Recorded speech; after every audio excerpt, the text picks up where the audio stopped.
Hello everyone, I am Joseph Holden. I'm here today to bring to you another of the top 16 sets, this time between Fain and Bruxx, and we're going to go ahead and get right into it. Alright, so we see Bruxx is on a Gilgamesh build.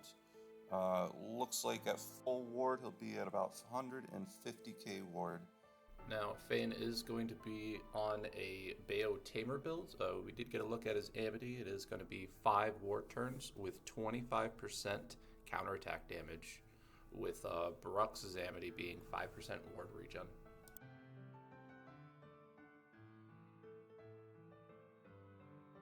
Like Fain is going to begin a counterattack stall. Not really seeing any damage coming from Bruxx, so he's going to put his own Divine Bastion up right now. And we're going to see these guys install out. Now, the thing with this set is the total recording length is going to be 53 minutes long. What ended up happening in this set is we had a lot of counterattack stalling. And instead of watching the full duration of the clips, we're going to fast forward through some of these parts. We'll give you the highlights of what happens on each game. But we'll also probably have like a discussion on counterattack stalling and how healthy it is for the meta, what its place is in this tournament. Counterattack stalling was very prevalent as the later stages of this tournament went along. It's not an unbeatable strategy. There are answers to it, but for most opponents who don't have the really in-depth PvP knowledge in order to deal with the counterattack stall, it is pretty effective. So in this set here, we do see the Sleep Dart immunity. Bruxx is able to find it on game 1. He's probably going to be able to make good use of that throughout this set. Bruxx is able to hit for about 120k when he is able to get his Spike Shield through. Now, Bruxx is healing approximately 50k per turn when he's checking Sleep Dart. Not able to counterattack stall in there, so he is just looking to find the window where he can put Fain to sleep and then finish him off with a big hit. And Bruxx is able to take that 1-0. Fain instead is going to lead out with a little more damage right away. I was hoping to really hit hard with his Phoenix Pet, which he should be able to do on the Auriga Tamer build. And so these guys are going to spend the first couple turns buffing damage. Bruxx is going to be again committing to a Divine Bastion early. You do have access to the Divine Bastion from your pet, so maybe there are some windows early on when Fain is buffing, and instead of counterattack stalling, that Bruxx can throw out a Spike Shield here or there. There's probably a window there, but we get another kind of stalled match right now. Fain is trying to get himself low, but Bruxx does have knowledge of the sleep vulnerability, and he's gonna make good use of that. He's gonna buff up in those windows, looking to spend some turns setting up a deific channel, which he has all the time in the world to do while Fain is asleep.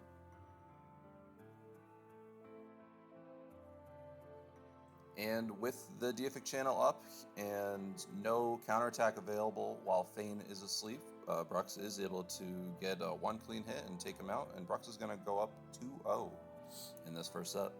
Fain does find a Miasma, does find a Blight immunity. See if he can stall him out for a turn or two there and get a leg up on the buffing. We're not really seeing the pet really able to threaten Bruxx. It seems like Bruxx's ward regen is pretty significant in this set. Going to be recovering about 50k per turn, so we really need to take him out in one clean shot, otherwise Bruxx is going to be able to regen pretty much everything.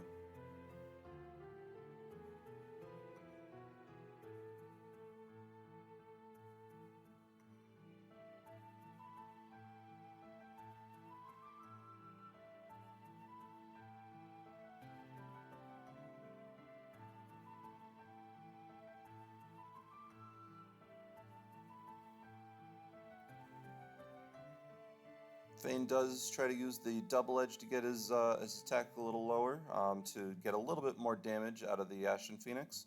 I believe Fain at this point does have a Divine Bastion shield up.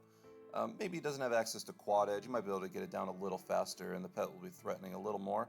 But if the pet's only able to do 10, 20k per hit, it's really not going to be able to threaten Bruxx at all. And Bruxx does have, I mean, in PvP, Blades of Finesse PvP, there are opportunities to certain builds can get up into the 200s, the 250s, maybe even 300 with the perfect gear, as far as ward goes. But if you're regenning 50k every turn, you're just never really in danger. So Bruxx is going to go ahead and is going to take that 3-0 for the first set. We're going to go on to set 2. Alright, so going into set 2, it does look like Bruxx has switched over to a Ursa build. Going to be staying on Cataphract with the Steward Golem. And Fain has switched over to a Hydrus build. And now Bruxx is going to counterattack as well. Now, in terms of a counterattack stalling matchup, one of the common answers to a counterattack stall is to, in the turns where they're not threatening you, where they're just putting up a counterattack, you do have the opportunity to probe any status vulnerabilities that your opponent may have.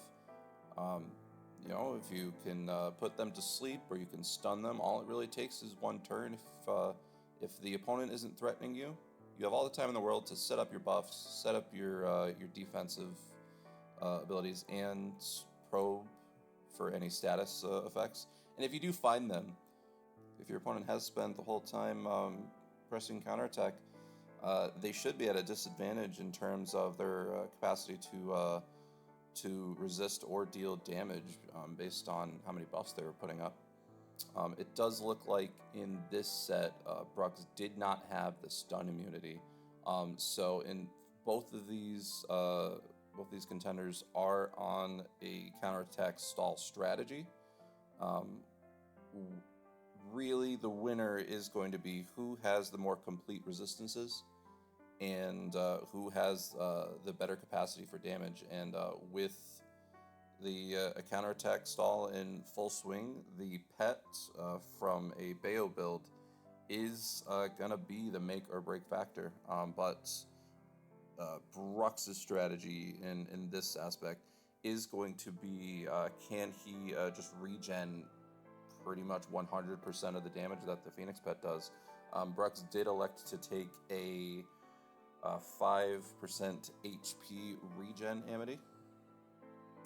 Alright, and Fain finds the window where Bruxx is stunned and can't attack, and then finishes him off with a one big verse 4. And in this second game, it looks like Fain was able to find a verse 4. Bruxx was not able to set up the Diapic or his buffs due to the knowledge of the stun immunity. And that stun immunity in this sort of matchup is going to be the make or break. So Fain does go up 2-0 in this second set. Bruxx, taking a note from the last round, is able to soak up almost the entire verse 4 hit, and does have a pretty strong regen game plan. Fain is going to be looking to find the stun before he really starts his own counterattack stall. Does get him on the turn where he couldn't attack. The stun falls off, but Fain is just going to go right back to applying it. Bruxx really doesn't have any way to threaten Fain here. Now, when Fain does stun dart, there is an opportunity, if you have a decent damage output, to attack back in that turn where Fain is not doing the counterattack stall. But he doesn't really seem to have the damage for it. Fain does go 3-0 in that set. In those windows where they do in that window where Bruxx was stunned, Fain was able to finish Bruxx off with a verse 4 3 games in a row. So we go 1-1 now in sets.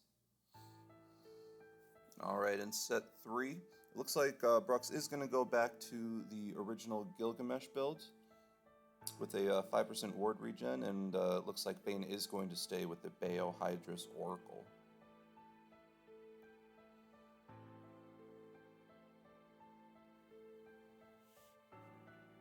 Bruxx is going to spend his first few turns buffing, but Fain in this set, in this first game, is able to find enough damage early on where Bruxx is not able to set up his defense. So Fain's strategy in this third set looks like he's going to be applying pressure from the get-go to get Bruxx low enough where he really doesn't have time to set up his defenses. Bruxx does get 2 second chances, and is put on the back foot and is not able to regen the right amount of HP, and Fain is able to take that 2-0 on this third set. Now Bruxx is really looking to just regen through everything. He doesn't have the HP regen that he really had on this in that second set, so is really looking to get the Divine Bastion from the Steward Golem, but doesn't get it. Fain is able to, in that matchup of builds, is able to just apply enough pressure from the first couple turns that Bruxx isn't able to set up any kind of defense before he starts the counterattack stall. So we do go 3-0 in that third set, is now 2-1 in favor of Fain going into set 4. Alright, going into set 4, looks like Bruxx has returned to his Ursa build.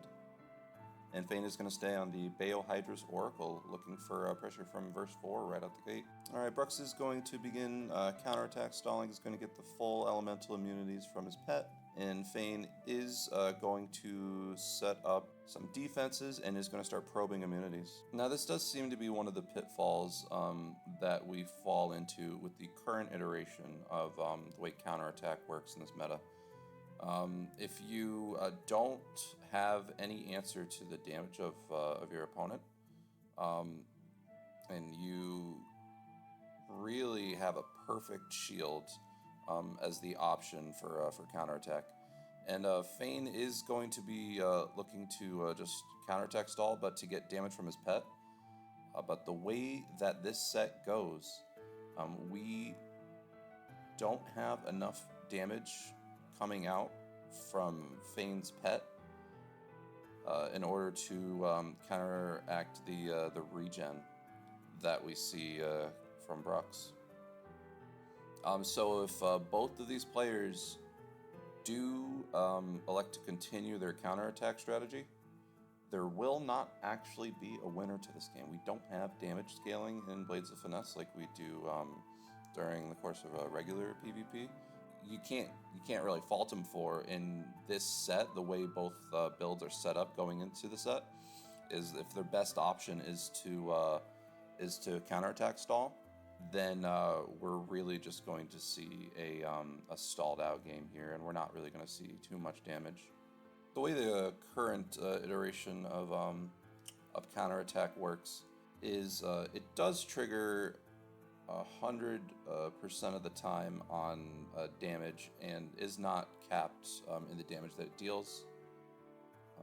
The modifier is over the damage. I don't know the exact formula, but I believe it's 2 or 3 times the damage that's put in. So one hit would take you out if you're trying to deal enough damage to deal to the other opponent. If you, for instance, had a 200, 250 ward pool and were dealing like chip damage, you could see like a heavy ward build have an option to deal minimal damage over time to get through a counterattack stall. In the previous set, we did see status immunities as a way to circumvent the counterattack stall, but if you are able to complete the gambit and cover all the status immunities that your opponent brings, you don't really have that as an option either. And with HP and ward regen, if your pet doesn't have the damage to basically gain damage over time, you're just gonna stall out, which is what happens in this fourth set. All right, now we were not able to complete that game. Both of these players do elect to discontinue the set.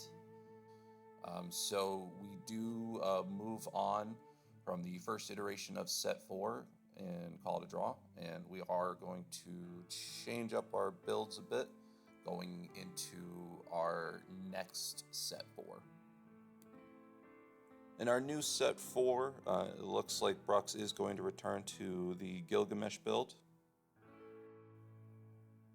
Alright, and it does look like we see Fain on a Chronomancer build, looking to, if we did run up into the counterattack stall again, to circumvent it with a stasis proc. But in this set, Bruxx is not electing for the counterattack stall. Fain is able to apply pressure with his verse 4. Now, Bruxx is regenning 50k ward each turn, but Fain does have the damage he needs in his verse 4 to push through, and is able to take that first game in set 4.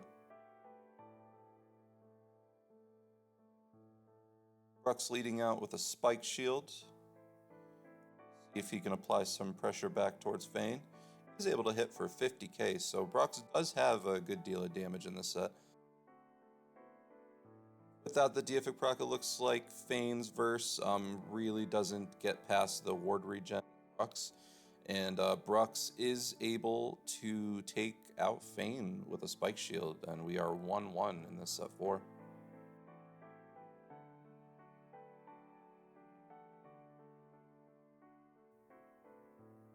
Fain is going to counterattack stall here. Looking for a window where he can verse 4 with the Ashen Phoenix up. Notably, Fain did not set up the golems this game. Get a little extra attack stats, makes your verse a little extra stronger. He wasn't really able to defend from the spike shield, so maybe the little extra damage helps him here. Bruxx does have access to diffuse ward, so even though he is taking HP damage, not having a complete ward defense without the Divine Bastion, he is able to heal. Now, Fain was able to start chunking out Bruxx over a couple turns, and does take it, so we go 2-1 in Fain's favor. This is now match point for Fain.